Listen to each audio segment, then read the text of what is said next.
Good evening and welcome to the 11th session of Creative Dignity's CraftxClimate series. This series is it's a set of monthly dialogues that we hold, and we look into the intersections of ever evolving creative landscapes and the need for environmentally and socially equitable production systems.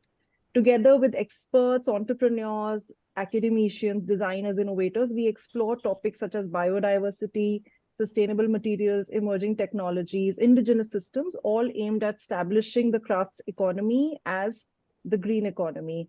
I am Suruchi Khubchandani, the curator of the series, and today we will travel to the Himalayan region of Himachal and Uttarakhand, which are home to pine tree forest, locally known as Cheer Ka Ped, while the leaves are known as Pirul. And one of our entrepreneurs joining us as speakers, her enterprise starts with Pirul. It's called Pirul Handicrafts. These trees cover majority of forest lands in these regions, making them an abundant resource, but also as a matter of fact, pose a huge hazard for the ecology here, as when they dry, they contribute to forest fires and also disrupt local ecology. Against this landscape, we approached our speakers for today, who are social innovators, enterprises, and material designers working in this space in their own right.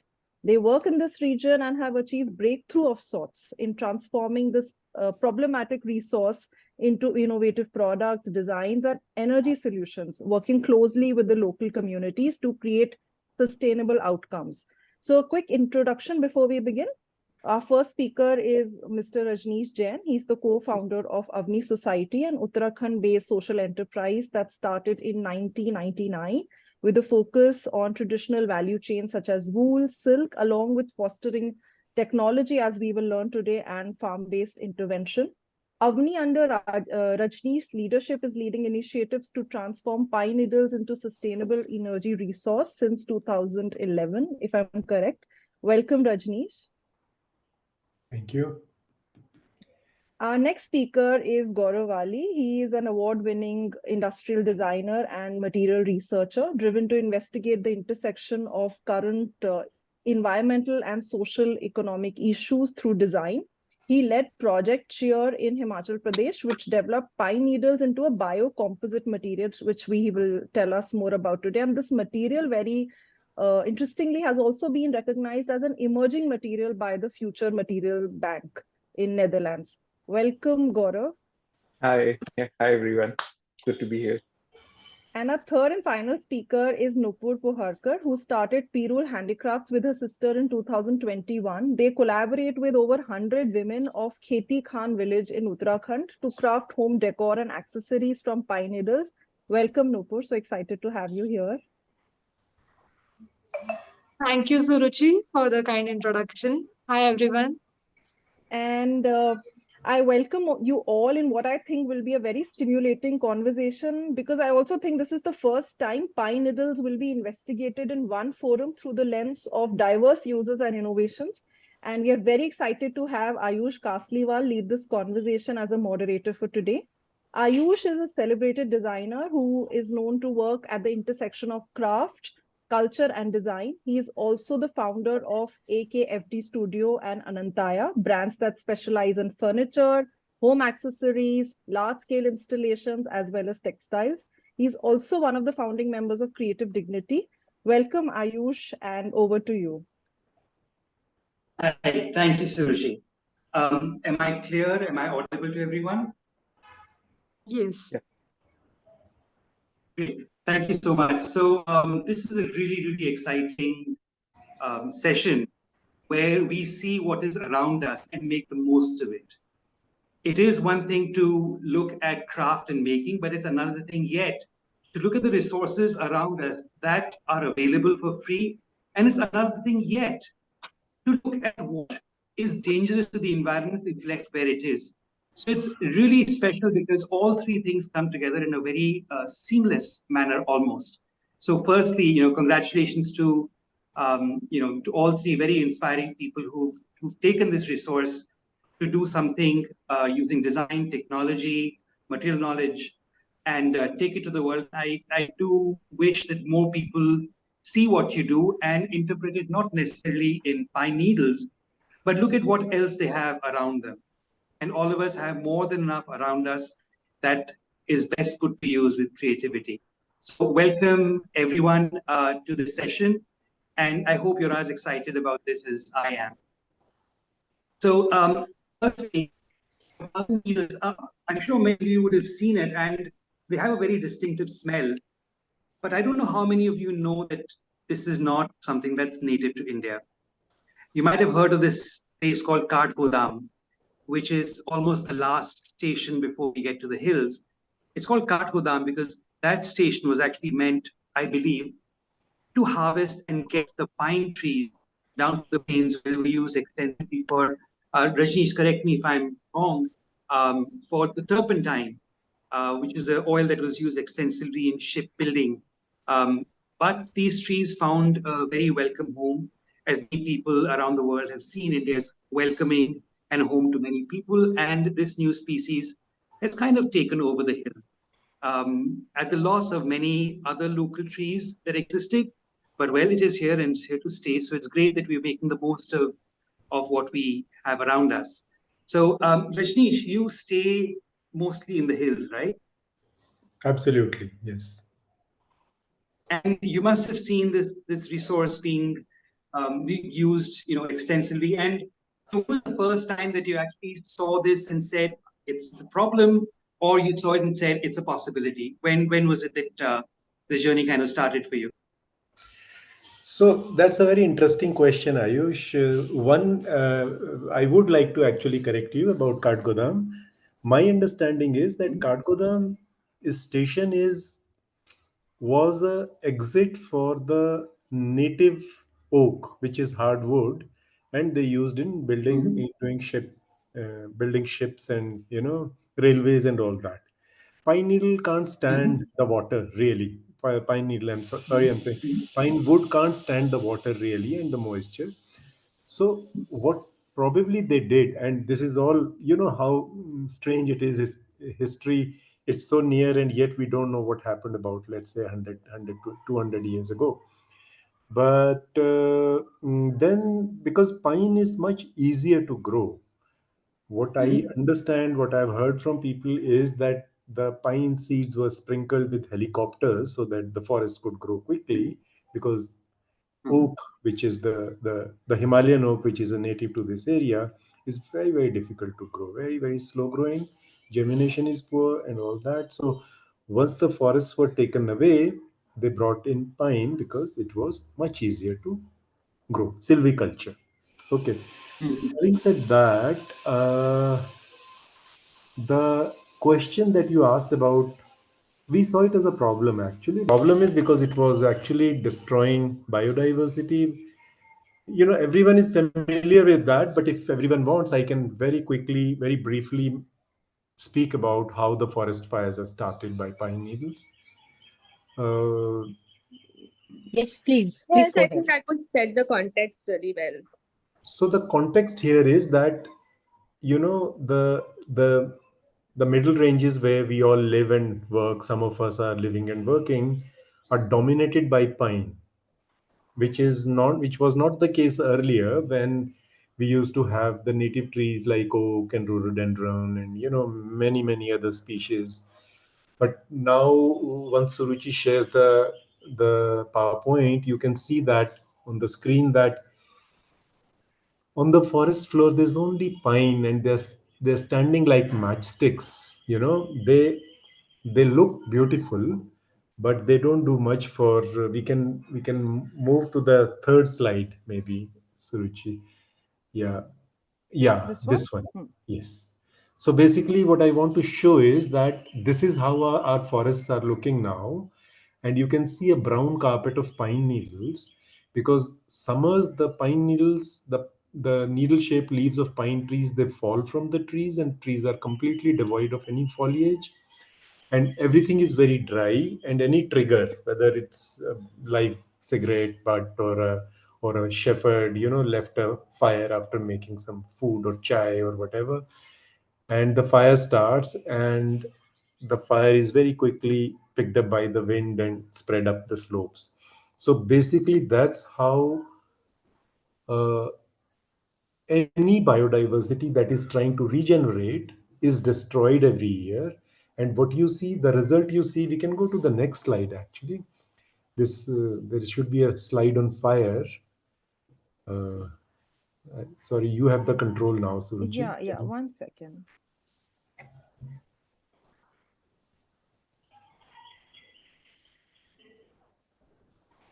Is Yeah. it this one? Yeah. So this is how the fire is destroying everything. It's as it progresses up the slopes, it keeps destroying everything. And one thing that we must all remember is that the pine bark is fire resistant. So when it's still live, pine trunk is fire resistant. No, sorry, not the bark quite so much, but the trunk itself. So what we see as a result is some feet of the pine trunk kind of singed from the outside, but the tree is very much live and kicking. But everything else, because nature has a great way of regeneration by spreading seeds through birds and wind and hitchhikers, all kinds of things, and all these germinated seeds are destroyed the next summer. So what the result we see is what we saw in the earlier slide, just a monoculture pine forest. And this situation keeps getting worse and worse. Also, to top the situation up, what the forest department has been doing, and I heard that now they are going to stop harvesting the pine resin, which is called Lisa in our area. I don't know what it's called in Himachal. And then they make a gash on the trunk, and once it's exposed, the bark is gone and it's exposed, then the pine tree also starts catching fire. So this is kind of a very self-destructive process where pine trees first dominate the forest and they start destroying themselves as well, because of human intervention. So coming back to the original question, Ayush, you asked, is that we actually saw this as a problem, but what we also realized is that there's so much energy that's destroying. What if we harvested this energy for use of humanity? It would give an economic value to pine needles. I mean, the only way we could do something about it, this problem that is staring us in the face at such a massive, such a humongous scale, is that Hmm. nobody wants it, and the fire is the easiest way to get rid of it. Now what do you do? Hmm. If you want to remove it, you have to give it an economic value. So the easiest idea that started was generate electricity with this. Of course, not is Hmm. not easiest, but or Hmm. let's say harness the energy for human use. And then of course we started looking around, and one idea that came was electricity. It was a completely crazy idea. Some people even called us pagal khane jayenge, type of stuff. But we persevered, and we finally managed to generate electricity. We set up our first power plant in 2011, as Suchi introduced rightly so. And so couple of years down the line, it took us, the process of generating electricity is through pine needle gasification, which is chemically, it's a process that starts with oxidation, well, burning, which is oxidation of pine needles, and then reduction. And what we end up getting is a set of combustible gases, which are called producer gas, and some biochar. So initially, our idea was to convert biochar into fuel briquettes and use it for cooking, and it was a wonderful idea. Actually, we did manage to cook for many years, but what we realized is that electricity that is going in the grid, because Uttarakhand is all has a well entrenched grid. Let me know how much time we have, because we have spent quite a bit of time setting the technology right, so I shouldn't be eating into others time, huh? So what happened is, we when we started generating electricity, and Uttarakhand is all has a very well entrenched grid, so we realized that we can't sell it to the people in the villages. So we went to the regulator, the state regulator, and well, they kind of allowed us to dump it in the grid for a price, and they even gave a remunerative price, looking at the humongous scale of the problem. So the jobs it can generate, each village we realized we can set up about a 25 to 50 kilowatt power plant, and this can collect all the pine needles. In fact, Suruchi, if you can bring the PowerPoint again, I would like to show that what happens to the biodiversity when you start removing pine needles for a couple of years when there are no forest fires. If you keep scrolling down, a little bit more, a couple of scroll down a bit, one more maybe. Yeah, just stop here. Now ignore the grass. You can see all the big trunks in this picture are pine. You can see, you can recognize it by the bark, but you can see the broadleaf oaks, and this land we have only removed pine needles for last 4 years.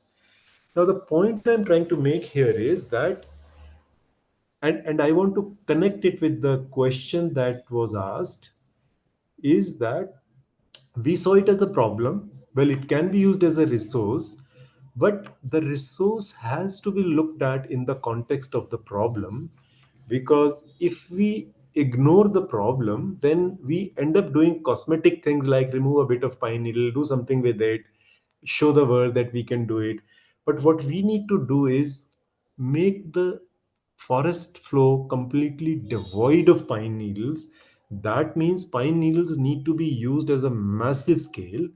And I guess converting it, the earlier idea that I was describing, converting it into pine electricity and biochar briquettes for fuel was one of the wonderful ideas.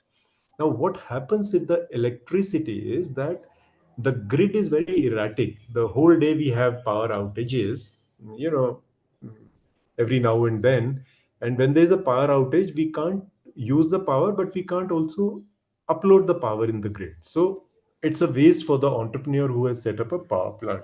Because of that, the setting up of the power plant became absolutely uneconomical, unviable.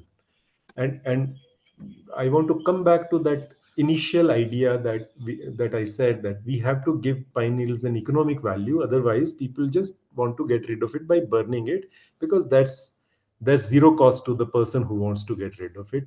Of course, it destroys a lot of resources and everything, but if I want my grass, then easiest way is to get rid of pine needles by burning.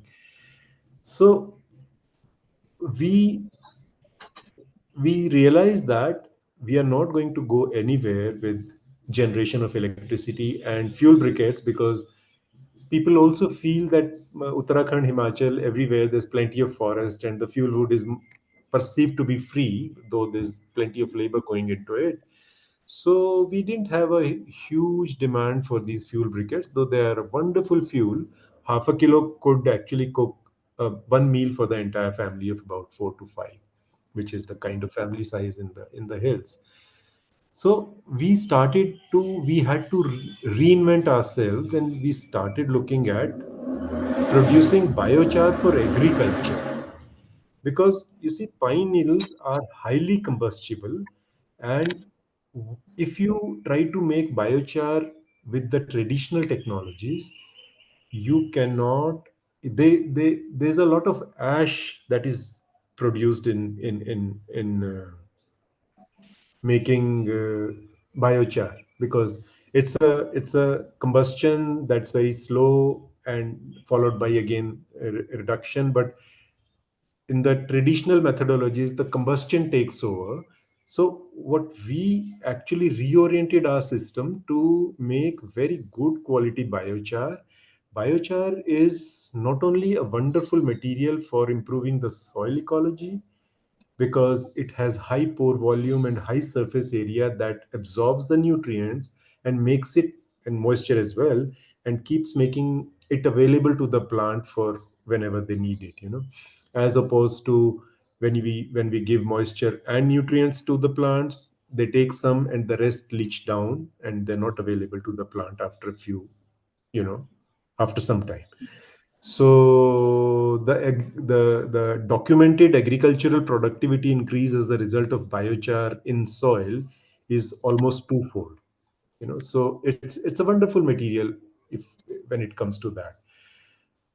What biochar also does is uh, it removes the carbon from the pine needles, stores it in the soil, and the biochar that our technology is making, it is the same gasification process that we do.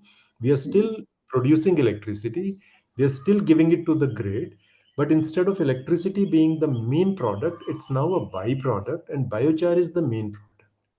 And Right. and biochar is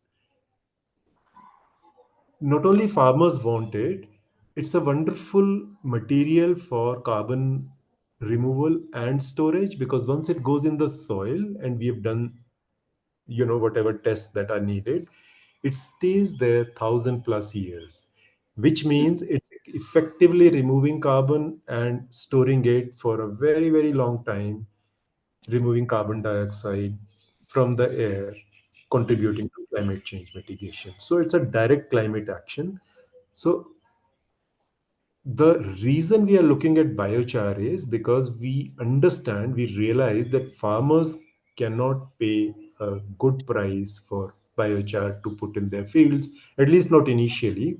Mhm. But the revenue can actually come from sale of the carbon credits that will be produced as a result of removing and storing carbon in the farmers land. So farmers are basically, in a way, not only benefiting from the use of biochar in terms of increasing soil ecology and increasing their productivity, but also renting their land for as a warehouse for carbon. It's a carbon repository. Mhm. So it's a wonderful way of generating revenue, Mhm. because biochar, the carbon credits generated from biochar are certifiable. They are kind of, certificates are not physical in that sense, but you can see the physical material biochar that's coming out. So it's very, Right. very cool material. So I think what we can do is, so I think I've tried to, So, because it's I, already, sorry. yeah, no, I was just saying that, what you've actually done is kind of reinvent an ecosystem with a new material, because there's a whole generation of different stakeholders, engagements, how to make it viable. So it's almost like you've introduced a new, animal into the habitat. And it takes time for it to acclimatize, for it to become native, become, all that. It's like it's a wonderful new introduction that you've done. So I would now like to kind of call on Gaurav, who is starting the ecosystem, and I'd like both of you to talk to each other. As in, how does this ecosystem come about? Because he's looking at it from a very different side, but his is the beginning of an ecosystem where he's spoken about and introduced a new material and is waiting for it to kind of sprout in the imagination. So, Gaurav, can I have a few questions for you and Yeah, start the definitely. conversation? Yeah, Gaurav, Yeah, so you were not in India when you started thinking and working on this project. uh, How and where did you source the needles from, and how did the idea of taking it into new material form, because that's not the traditional route that design takes. Design normally looks at existing materials and says, what can we do with this? But you've gone the other route yeah. and have worked on the material itself. So, you were very far away from India and the source of these needles. So, what got you started? Actually, there's a bit of a misunderstanding where I was in India and I was Ah, actually in Himachal. I did my entire college in Himachal Pradesh and in a city called Kangra. So okay. I was very close to the material, very close to the forest. So that's how I got inspired to work with the material. And it's an interesting story where there's a pine needle craft of coiling the pine needles and making vessels out of it and containers out of it. That's a craft that's like the local artisans of Himachal are actually trying to propagate. And interestingly, they came to our college to introduce that craft to us in that way of how to work with this material. And for us, it was like a new thing completely, because we were like hard materials and wood and metals and all of these things, most of the traditional sort. And where I used to live in Kangra, you could see the entire Himalayan range of Dhaladhar from where I used to live from the rooftop. And during the summers, like Mr. Rajnish said, you could actually see the forest fires popping up here and there through the entire mountain. So it was like a very strange sort of a sight where in the winters it's so beautiful and it's like all misty, and during the summers it's all lit. And there's so much smoke. It's actually a genuine problem that I did not understand was of this scale, because I've come from Jaipur. I've lived my entire life in Jaipur, and suddenly I'm here, and it's like a completely new way of me understanding the world. So my journey sort of started like that with the material. Right. So, but how did this idea that instead of making a product, can I think about a raw material? So what was the genesis of that thought? A lot of that learning actually comes from you, in a way, where I have, like, for the audience, I have interned with Mr. Kasliwal in my first year. So he was like my first introduction to the world of design, and I was fortunate enough to work on one of his documents that he did in his college days. I was trying to reiterate the document and redocument it in some ways. And while making that book, made me understand so many things about, like, it's not just the final object that is important, but it's the process that needs to be explored further. And my entire 4 years after meeting him, like the rest of the 3 years after meeting him in the college, was more about exploring that process. And by the time I got into my final year, I got like, there's an entire other aspect to this story, but that dives deeper into the aspect of these materials, where they come from. And it was it's a quote by Mr. Louis Kahn. My professor told me that ask a brick what it wants to be. So that led me into this mental exercise, this philosophical exercise of asking the material what it wants to be. And if you ask the right question, it will actually come to you and answer that question.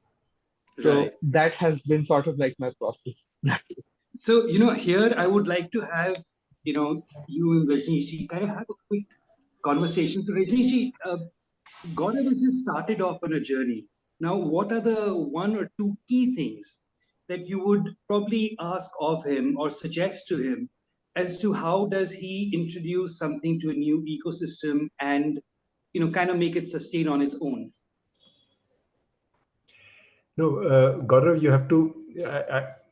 I actually don't know. You're doing some materials, is what I understand, Yeah. and what is the characteristic of those materials, and how has it, how is the journey panning out? Yeah. So how stable is this material? Has it been tested? So all that, it will depend on all that, because Hmm. these look very beautiful. What I see on the screen. Hmm. These are made with pine needles. Yeah. And only with pine needles, or is there some other material used? It's a natural bio-based binder that I invented that goes with the pine needle, that is extracted from the same ecosystem. Mhm. And it comes from the land of Himachal. The entire thing that you see on the Right, screen, right. every aspect of it comes from the land of Himachal. Wonderful. And how stable is this material? I mean, because it depends on the binding capacity of the pine needles and all that. And because Uh, if the reason yeah, I'm asking this question is because if it is stable and cost effective, it can be. I don't know. It seems like pretty strong to me. You can even design furnitures with this, right? yeah. So if you can do that, that would be really wonderful, Hmm. because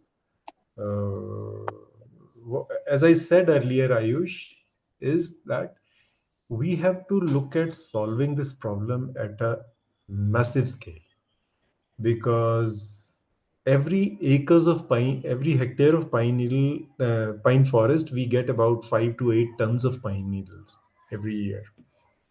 And if we leave even 1 ton of that, it still destroys the biodiversity, because there will be a forest fire. So we have to remove everything so that there's no scope for fire on that land. So Gaurav, can you come back, can I come back to my question to you? So Yeah. designing furniture and Hmm. other stuff, with that, because it looks very beautiful what you've Yeah. designed. So currently, the project that you see was sort of developed during my graduation project. So in a design school, we are given like the final 6 months to develop our own project or go work in a company or something. So it's the time dedicated to your own creative imagination. So this project that you see and the image that you just saw was like the final manifestation of that. And it's at the image is sort of at the stage of proof of concept during that time. Now I have sort of evolved. It has been like 4 years now that I've been actually working on it professionally. So I wanted it to be sort of like to showcase the potential of pine needle in such sort of applications. But my main intention was to develop packaging with it. So packaging is something is widely consumed, it's always needed. And if I could replace the plastic with a material that is sustainable and completely biodegradable, and that was the true intention of this project, and it currently is the true intention of the project.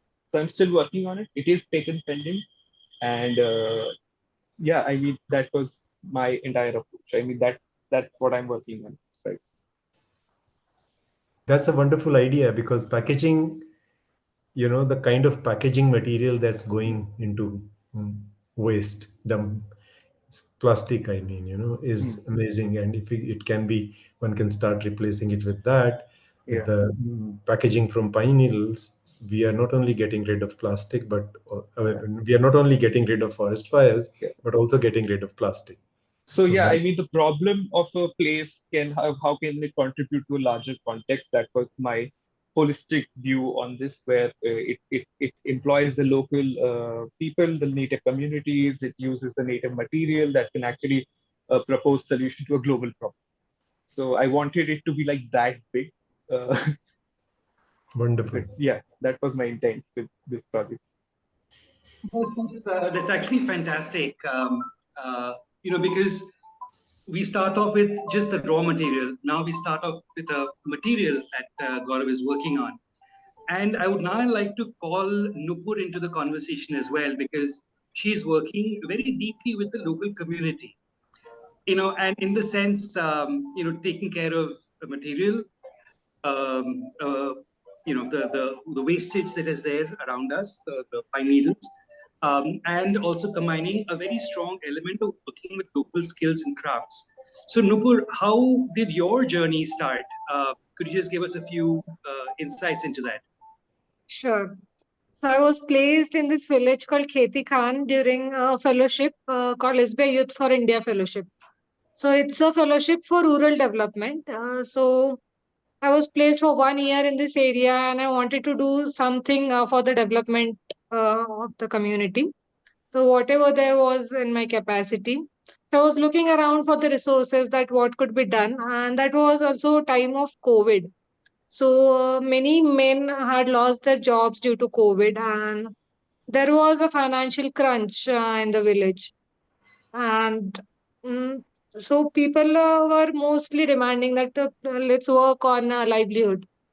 So that's when I started looking for ideas for generating livelihood. And out of several other ideas, this is the idea that I took up, and it kind of gained pace because people started actively participating with me.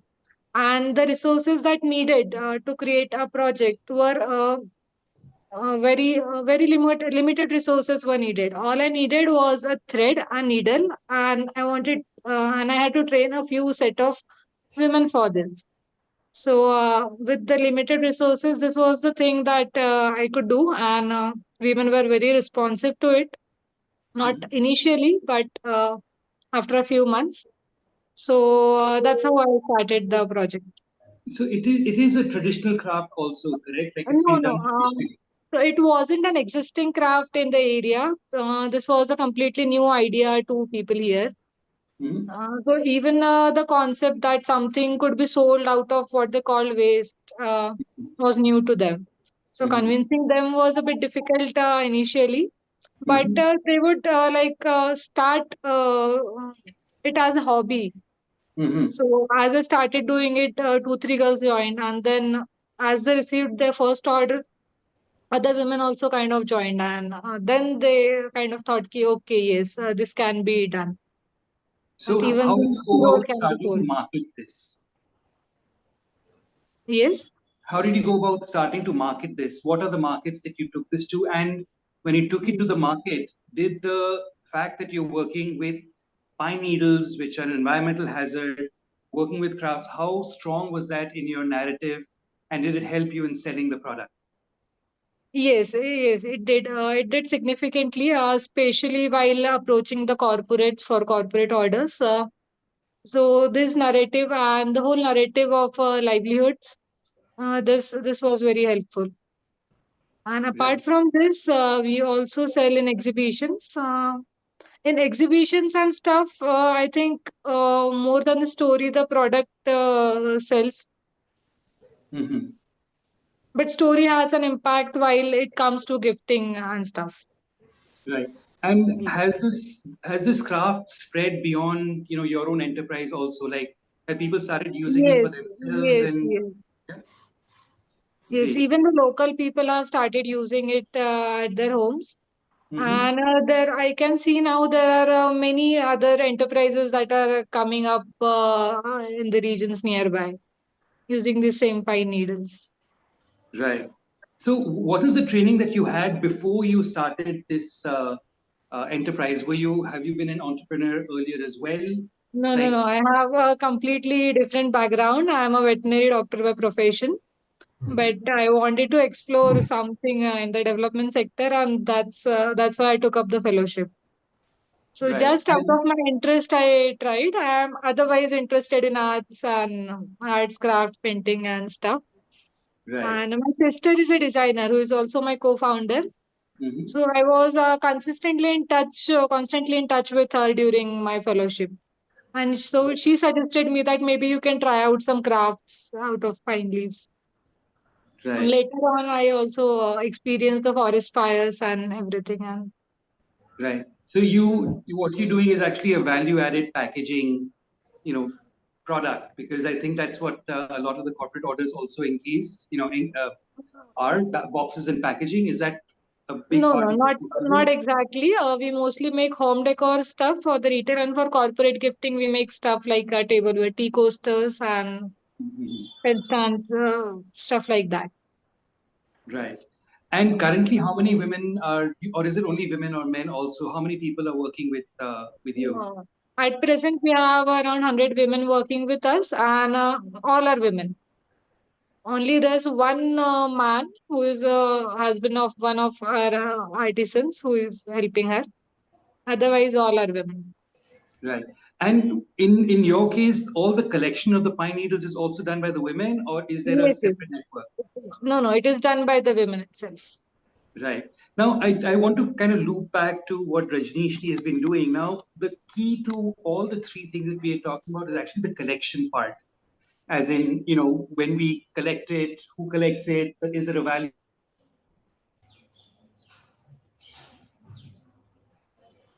Are you are you still there, Ayush? Like, what is a correct way to evaluate that? And how do you incentivize? So, so basically, in Uttarakhand, I don't know about a lot about Himachal, but in Uttarakhand, women are the gatherers of the ecosystem services, whether it's Mhm. Okay. water or fuel wood or grass or whatever. So the it is considered collecting pine needles is considered to be a woman's job.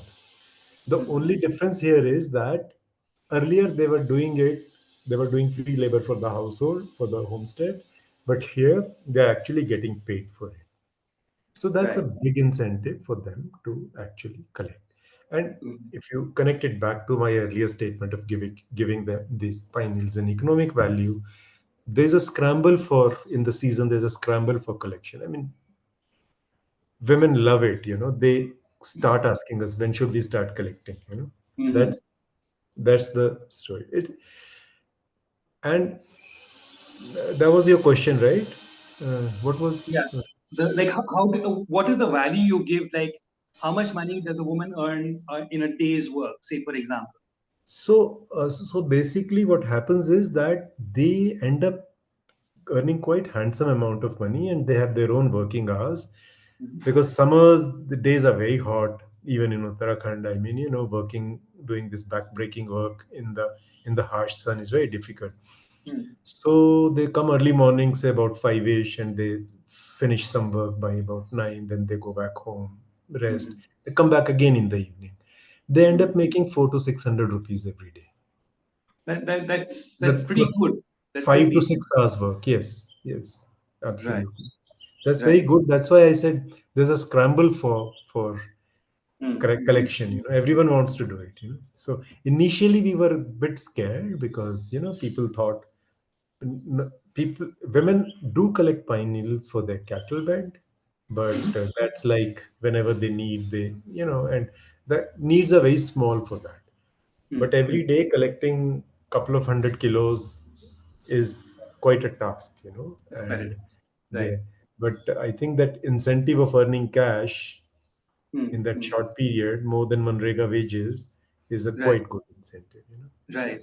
So now, I mean, one thing which I'd like to kind of bring again to all three of you is that the backbone of any enterprise is the business model. Now, Rajni, you had said that the backbone of your business model is actually the bio credits that come carbon that come out, credits. and Yes. that kind of incentivizes the project for you and for the business to take it forward. Now, I mean, what are the other ways in which this business could, because getting sort of the carbon credits and all is not an easy task. It takes a lot of work, a lot of documentation. Do you think that would come in the way of other people taking on this model? See, carbon credits is we are looking at very specific aspect of carbon credits, which is biochar, Mhm. because that's giving it a good value, in terms of, for example, if we remove 100 tons of, if we make 100 tons of biochar every year in one village, we are removing equivalent to more than 200 tons of carbon dioxide. Mhm. And that can actually earn the project a very handsome amount Mhm. because of the global concerns for climate change. Now the carbon credits are again, biochar is very much in demand now. Only Mhm. thing is you have to prove, and you rightly said it takes a lot of work, and we can't do it on our own. Like we had to have a partner, international partner who is expert in that. The documentation is humongous, audits, so many things, Mhm. now if others, because like let's say Gaurav's project or Nupur's project, if they can remove pine needles also at a massive scale and they can get rid of the forest fires, what it does, which I showed you in the pictures, is biodiversity regeneration. Mhm. Now that incrementally sequesters carbon every year, because when a tree is growing, it stores carbon in its trunk and roots.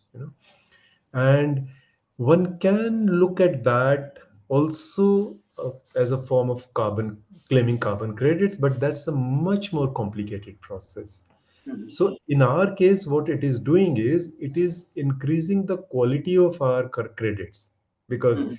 when we say our story is, we are generating rural employment, and rural employment is very quantifiable in terms Mhm. of 25,000 rupees every season one family makes. So that's why I said it's more than Manrega wages, right? Mhm. Mhm. Now, that's one part of the story. The second part of the story is that when you're regenerating biodiversity, you're sequestering more carbon. But the markets are very finicky about that. They have their own, and honestly, I haven't yet understood how does it work. My only story is biochar. The third thing is the Mhm. ecosystem services. When we Mhm. regenerate biodiversity, we are looking at increasing the groundwater recharge, Mhm. uh, better growth of grass, Mhm. uh, herbs, availability of timber for the people. All that is also happening. But most importantly, the groundwater recharge. Because Right. I don't know if others have experienced that in Uttarakhand and Himachal and all other states dominated by pine, availability of water in the village is becoming a big problem. Mhm. And governments have tried to bring in these lift lift schemes, of water, but they all break down during the summers because even the rivers are sometimes running completely dry. So the challenge before us to address climate change is to look at groundwater recharge, increasing that so that the habitat of the people and the animals is more sustainable. And Right. so that is also increasing the value of our credits. But the underlying thing is biochar. And the third thing is, of course, it's increasing agricultural productivity in all these states. People are abandoning agriculture because of so many reasons. I'm sure the other two speakers both have experienced that. And pest attack and unremunerative agriculture. So if we can look at doubling the agriculture output, we can probably enthuse more farmers to get back to agriculture. So Right. these are big incentives for carbon credit is only a cash flow thing. It's only changing my balance sheet, my accounting, my statement. But what it is bringing to the table is all these aspects of sequestering more carbon, ecosystem, increasing agricultural productivity, and these are much more important than climate change. But climate, I mean, they're part of the climate change. So basically what it is doing, the biochar is doing, is building climate resilient agriculture, because if we don't have rains, oftentimes it happens that during the monsoon, if the monsoon is very lean, then the paddy crop fails in our area. So what biochar can do is actually continue to provide that moisture to the paddy fields so that they we have a good. So sorry, I think I have overshot my No problem. I think it's a great insight. Now, the question to Gaurav, you is that how, now I'm being very pointed out here because, very often the best intentions fall when they're not backed up with sound, finance, and money and that flow. And because we have a lot of people who are very passionate about crafts, about the climate and, such things, for them to get incentives on how you have achieved your success or have managed to do something which is inspiring to other people and is replicable in some form. Understanding how money flows through your system, through your plan, is very important. So, Gaurav, first to you and then to Nupur.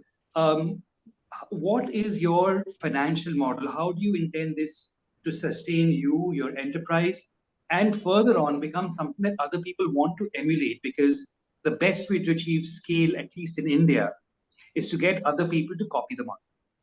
That's the best way to achieve scale in in any sphere, because there are many other challenges that we face. But getting other people to copy our model is great. So on to you, Gaurav. How do you think your model can make money for you and for your system, and get other people also to explore not just pine needles, but to look at sugarcane bagasse or rice husk or okra fiber for generating new materials? So, so I developed this project as like an open source thing. That was my intent of developing this. So how it got started is like a very interesting story. I actually pitched this idea to the Development Commission of Handicrafts and Handlooms, and I showed them like a presentation of what I was working on. And this was before any of this was done. I was just working on this theory, this concept that I had in my head, where if I could use this material and make things out of it. And I pitched that to the Development Commission, and it got approved by them, and it actually got funded as a part of my curriculum. So they funded my project initially. That's how I got started on it, and that means that shows that the government is actually recognizing this as like a huge problem and also as a huge potential in this, whereas a student can actually pitch an idea and they would actually back that up in that way. So I mean, now that I'm seeing, I read about it later, that I read about it lately, it's the interest of the government has definitely increased over the years since when I started working on it. That was like in back late 2018, I started working on it. So definitely that was like the jump start for my project. And then because the reason I think my project actually took off into the international waters is that it actually struck a chord with the society. It's not the approach or the problem was recognized by other people that were living beyond Himachal that were facing similar problems. And the more I researched into this, the more I realized the problem of forest fires or fibrous waste, natural fibrous waste, is a global problem. There are fires, like California is one of the most famous other places that actually faces a lot of forest fires. And there's actually fires in the Arctic tundra. So that was surprising, where there is ice, but there is also fire. So that was a surprising factor for me. And since 2015, the global scale of fires has increased by 132%. So it's not just a local problem, it's a global problem. We see this in our microcosm.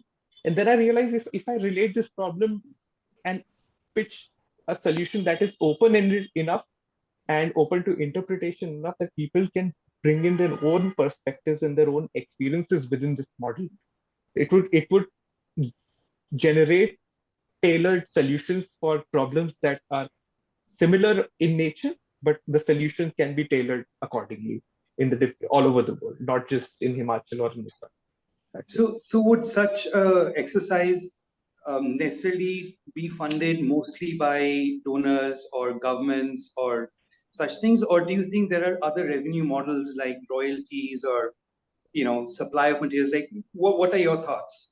Currently, the material that I have developed is patent pending, so I definitely have some sense of monopoly over it. So, talking it through businesses, I can actually lease it out to larger companies that can actually use this material in their models of operation. So, Mhm. this project became more of providing a raw material for the industry that is currently existing, because my higher goal is to challenge plastic production in that way. It can actually substitute plastic.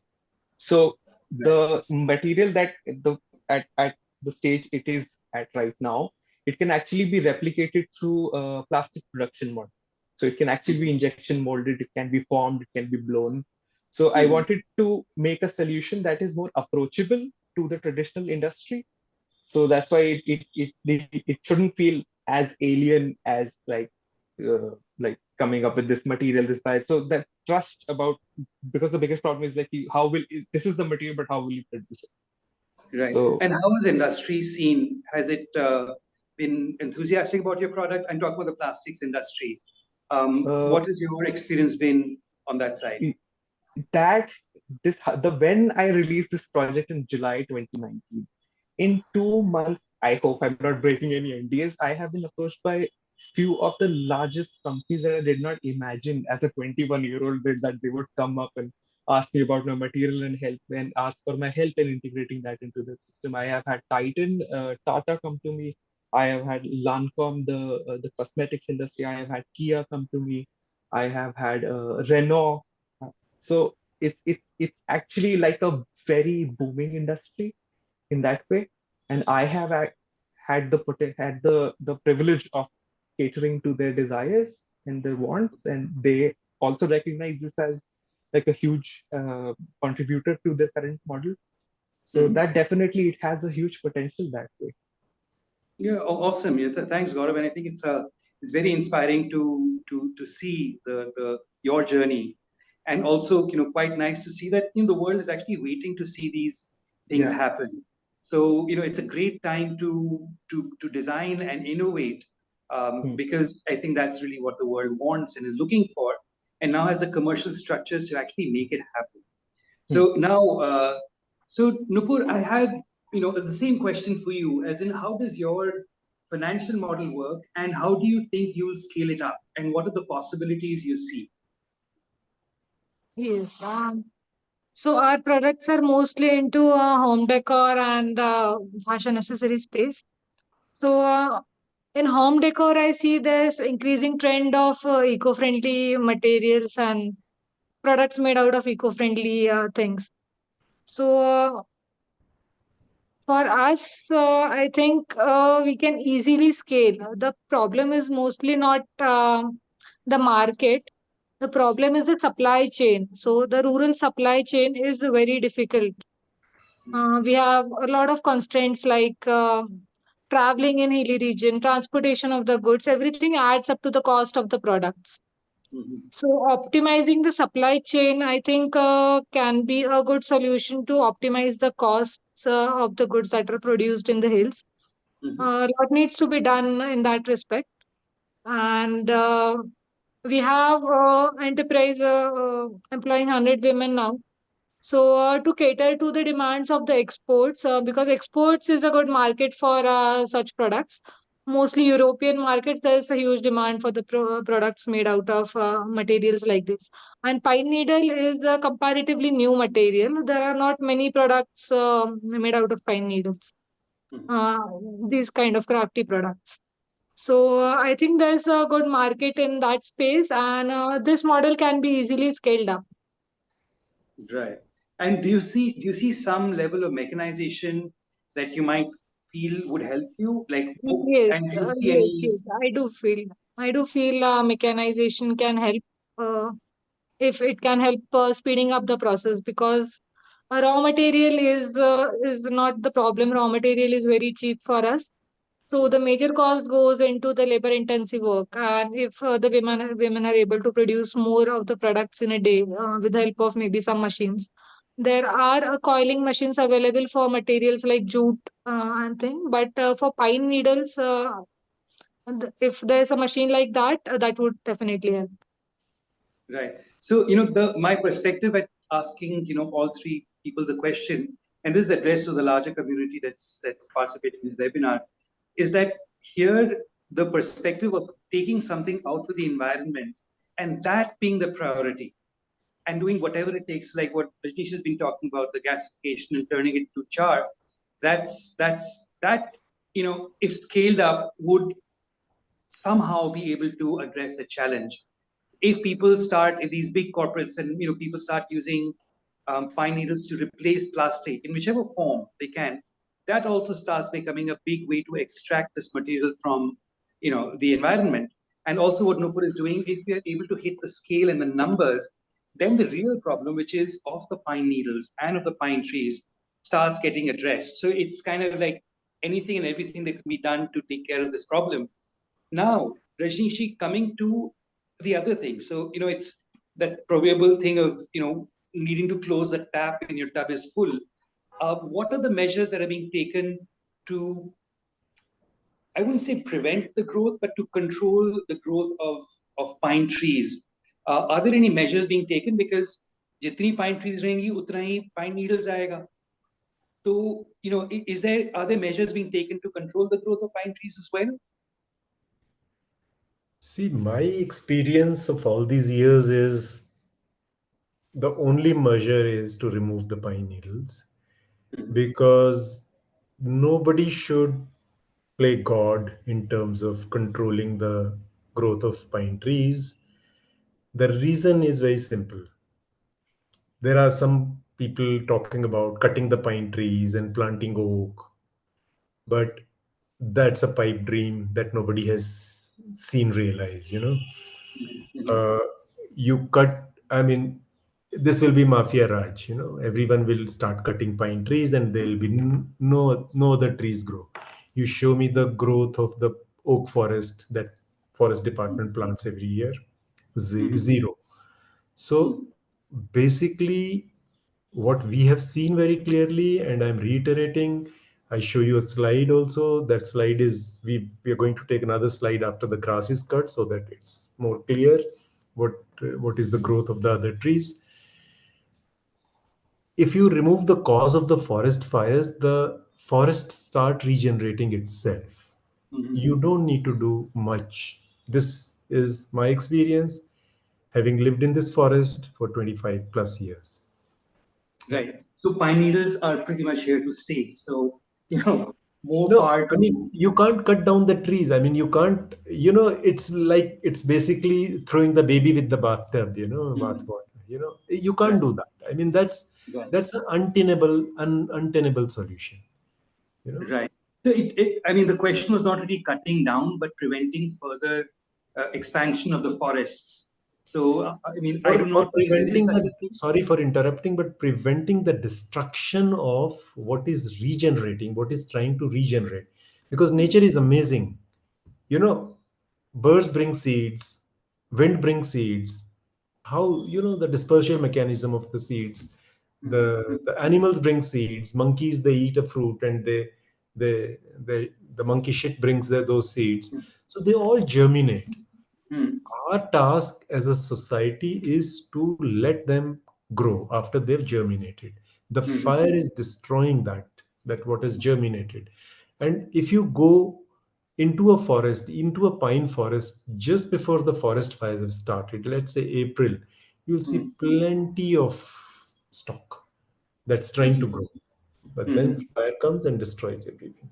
So yes, no need to cut, because cutting is not solving anything, only prevent the forest fires. Right, right. So, Gaurav, on to you with another, kind of more astute question. Is what are you doing with your project today? What are the are you carrying it forward, or are you starting working with new materials? What is it that's currently on your plate? This project, developing this project, has been like an epiphany for me. I can never look at anything else the same way after doing this project. Yes, I am working on this project physically. I am trying to take this thing forward, trying to make it more manufacturer friendly. That's like where how Rajnish ji said, that's where the impact is, like to scaling it up to something that will actually mitigate forest fire in some and actually cause fire. And I am taking the spirit that I have generated through this project forward. And I have, like, for the past couple of years, I've been fortunate enough to actually teach at design colleges, where I teach this theory to other students, and opening their minds to new horizons of how to look at materials, how to work with it. And I was very fortunate enough to mentor a team of students that was working on the biodesign challenge, which is Mhm, held at MoMA in New York. And mhm, that team was working with marble and marble dust and marble quarry waste and all of that. So that my project sort of translated into their project, and that my understandings and my knowledge system sort of translated into their project. And I feel like it my project is still alive and thriving in spirit with these new students that are actually engaging with materials the way I thought I used to engage. So mhm. yeah, I think it has actually branched out into many different avenues of my life, not just the project itself. And I feel that has been very, how should I say, that has been very rewarding for me in many. No, that's great. It's also very inspiring to young Yeah, designers to see this. Right? I think it's fantastic, and the way you're spreading the possibility of having new materials and ideas, yeah. I think that's really awesome. So thanks for that. Now we have in the audience here somebody who's already using pine needles for packaging, without any other materials, just pure pine needles. Am I right, Suruchi? Yeah, we have Anamika Namika. from Kilmora, who's been using pine needles for packaging, and there is a big success story there. Mm-hmm. Anamika, would you quickly like to share what you're doing? Yeah, hi. Hi. Anamika from Kilmora. So yes, like COVID has had an impact on all our lives. I can see that storyline coming through. I think we have a shared narrative where everyone suddenly went online, and we had the request for our fruit preserves, which would be sold at our retail stores or when we would go into exhibitions pan India. And we were suddenly being asked to sell them online.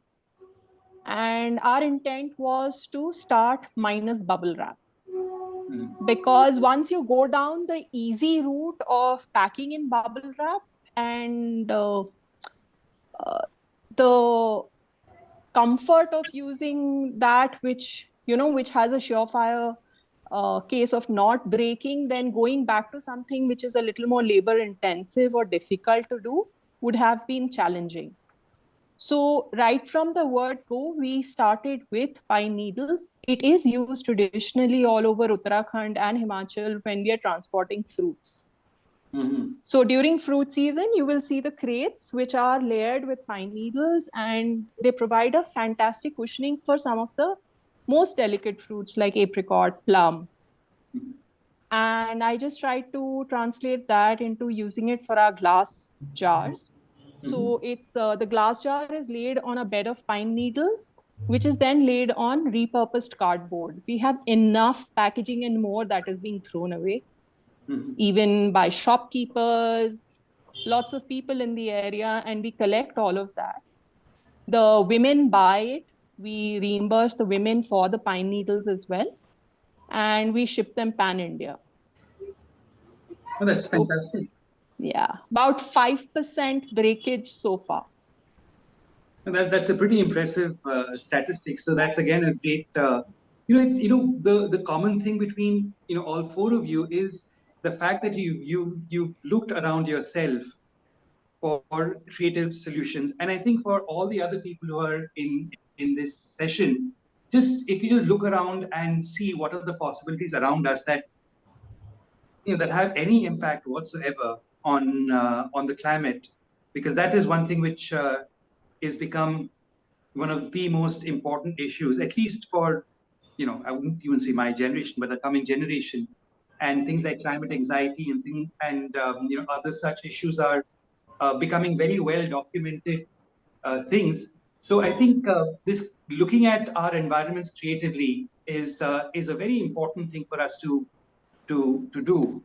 And it's not just the environment; it's also resources like skills and crafts, which creative dignity is all about.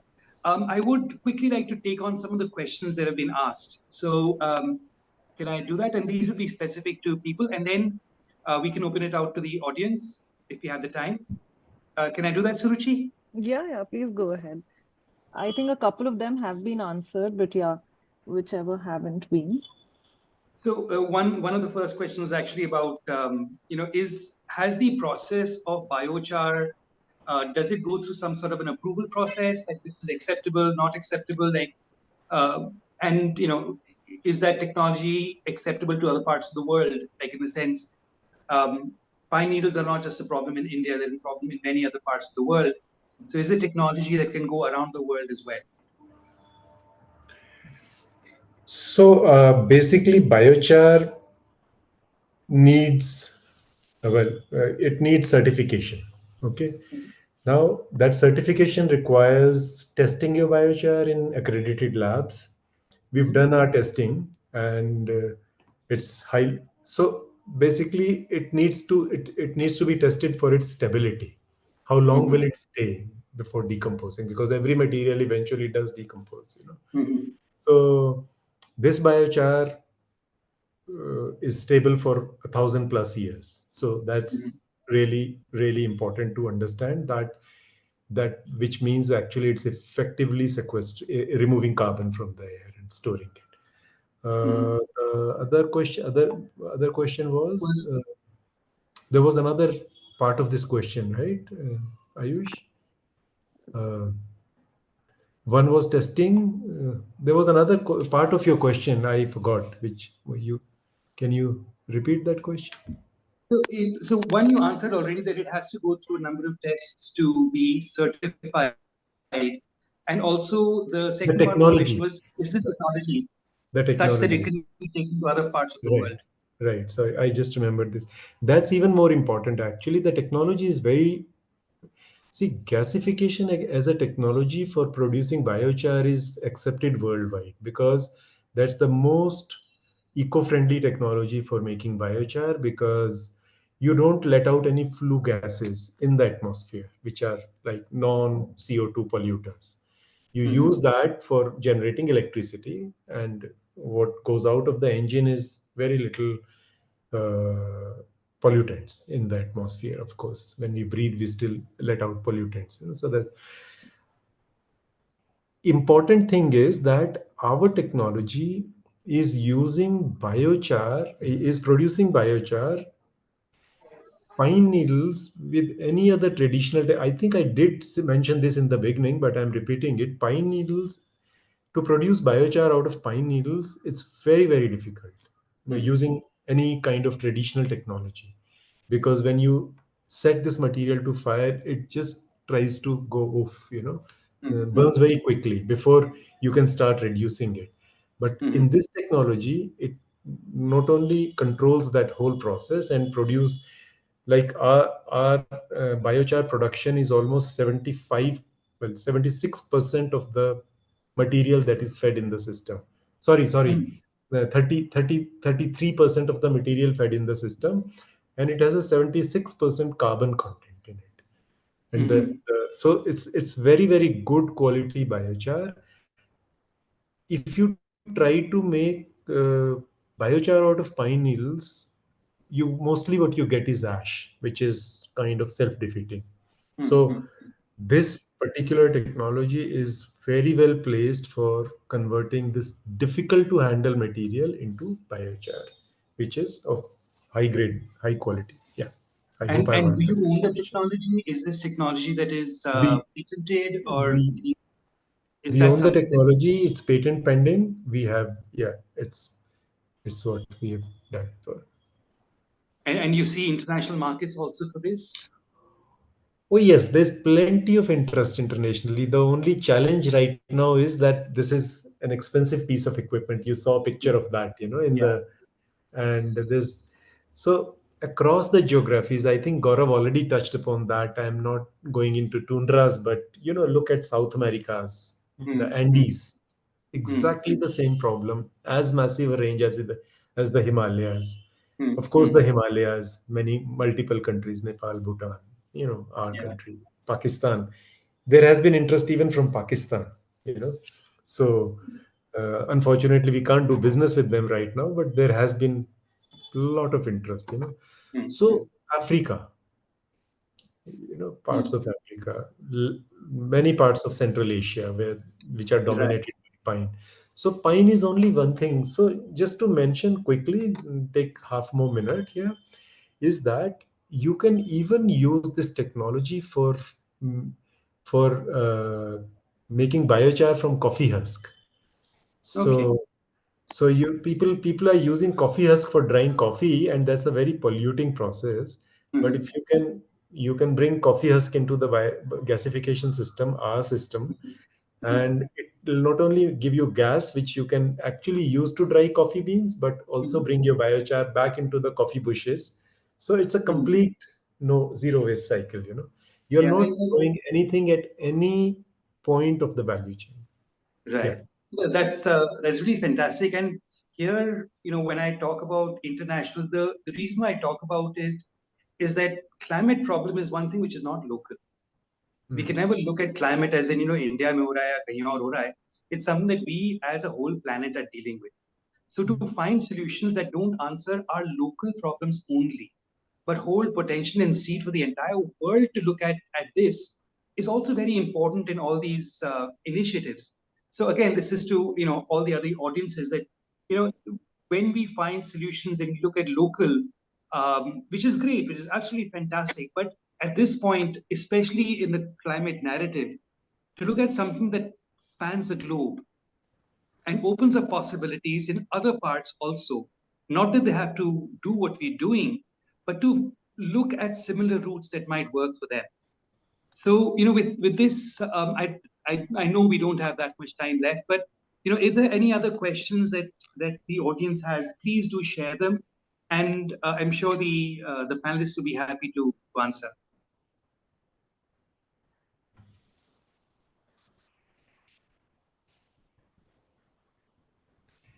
So, if I have a quick question of Gaurav, Yeah. Gaurav, I have seen a lot of people trying to make biomass briquettes with pine needles. And my understanding is that this is a similar process. I mean, not the same, but kind of a similar process of compressing the material and, using some kind of adhesive, and then, people use it for fuel briquettes because that's much more crude, and yours is a wonderful material that you could even, make this kind of products. So Yeah. the problem that I have seen people encountering is that the briquettes start, even in spite of being adhesive being used and all that, the briquettes start unraveling after a few months, or maybe a year or so. So I did ask you this question in the beginning because I'm really interested in this kind of material. It's amazing, packaging, yes, but furniture would be great. Yeah. Yeah, Yeah, that's a yeah. lot of pine needles. Yeah, yeah. So the funny story is that the reason why this material got invented even was that I absolutely dreaded working with pine needle. I think it's an oxymoronic statement, but uh, pine needle, even though it's a it's a very interesting material because the way it's constructed, it's like a lot of fiber, a lot of lignin wrapped inside a silicone coat, a natural silicone coating. So it's a very resilient leaf, and it's meant to hold water inside the wind. The way it is, like, it has evolved over the millions of years that it has. It's a very resilient material by itself, and it's incredibly difficult to work with it. And pine needle coiling craft is the only one that actually does it. I think Nupur understands it way better than I do, because it can be an incredibly difficult material to work with. First, you have to gather it, then you have to boil it, then you have to let it dry, then start coiling it. So it's a very slow and very dexterous process that you have to. And me coming from an industrial design background, I was like, I need to process this faster. This has to be done quickly. So I thought, let's just break the needle. So that's what I took my blender and I put a lot of pine needle in it, then I crushed it. And I was like, the fibers were released. And I was like, okay, this is done, but I need to put it back together somehow. So then I started looking into local glues that were being used. I ended up with lei. So people make this out of wheat generally, and wheat or maida per se. So I was looking into that. Then I was also understanding the what do you call it, the bioplastic movement that was just emerged back then. So I was looking into that, and I thought I should be able to assimilate it in some way, because I am somebody who can communicate with both the communities in some way. And that's how my binder got invented. So I did a lot of experimentation, a lot of chemical research. So the process is glycolysis. So I had to become partially a chemist in some way to understand how it's done. So the process that I actually ended up on was glycolysis. So I took that outcome, and I took the broken pines and put them together. And the way they come together is the very funny thing, because I was cooking a lot during my final year. So it's almost exactly like kneading a dough. So that's so. And if you look at dough, and if you look at how terracotta is worked with, so I saw the connection happening over there. Then I brought in cooking, and then clay work and terracotta work. We sort of made this first proof of concept where this can be actually pressed and molded, and then it can be let dry, and then once dried, it can be compressed with steam, and then it gets its final form. So it has been a lot of these things coming in, my experiences, my own techniques, own childhood memories coming together, new experiences coming together. This project was like the manifestation of myself so far. Wonderful. Thank you. Great. Yeah, before we So, conclude, Ayush, I'd just like to ask one thing to, particularly Rajnish and Gaurav. See, because, creative dignity is actually like a network of many, diverse enterprises working with very different materials, different ecosystems. And, this whole conversation of looking at regenerative economies, working with the land and waste and the bioregions that people find themselves in. Is there a scope for us to come to you for any kind of R&D? Say if enterprises within our network would like to come and experiment using technologies and facilities that you have. Is there a scope like that exists, or that is something that would be a bit difficult? I mean, definitely. I mean, we're open for business that way. Would love to help you guys. And I think what Meera is saying is very important, because I think yeah. The fact that we are a network is our biggest strength. Networks connect, and who and how and what, and the thing is that the network is also a great way to expand on the ideas. So I think I know Gaurav for many years, and I know that he'd be more than happy to share and mentor and work with a lot of our artisan members as well, because it's a great material. So if there's anybody out in the hills who's got access to pine needles, I'm sure Gaurav would try and open a new chapter in his material journey. Yeah, no, I'm saying apart from pine needles, there could be other materials, Yeah. that because basically it's like then taking that understanding of how to engage with material to the next level, Yeah. So Meera, yes, the answer is absolutely yes. I mean, we have totally open to things. In fact, I have a couple of years ago, I worked with a group of students from MIT to design a small machine for compressing waste plastic into, say, either roofing tiles or irrigation channels or stuff like that, which made some wonderful progress, but it didn't get taken up because students went their way and we went our way. So it didn't really go beyond Right. much of that. But we would be absolutely happy to look into anything that any partner or anybody is interested in working with. Yeah. Okay, so that's fantastic because we are in the process of actually putting together a resource bank of people who can be approached for specific, services, or so to speak, specific partnerships or collaborations. So we'll definitely reach out to you for this, and we'll have you on our resource bank, and hopefully that will generate new ideas and new possibilities. Thank you so much, all of you. Bhakti, would you like to conclude? Thank you so much, everyone, for joining in on a Saturday evening and for sharing our journeys. A lot of this will be recorded and shared on our YouTube, and also as takeaways on our blog, where we record every month learnings from the Craft and Climate session.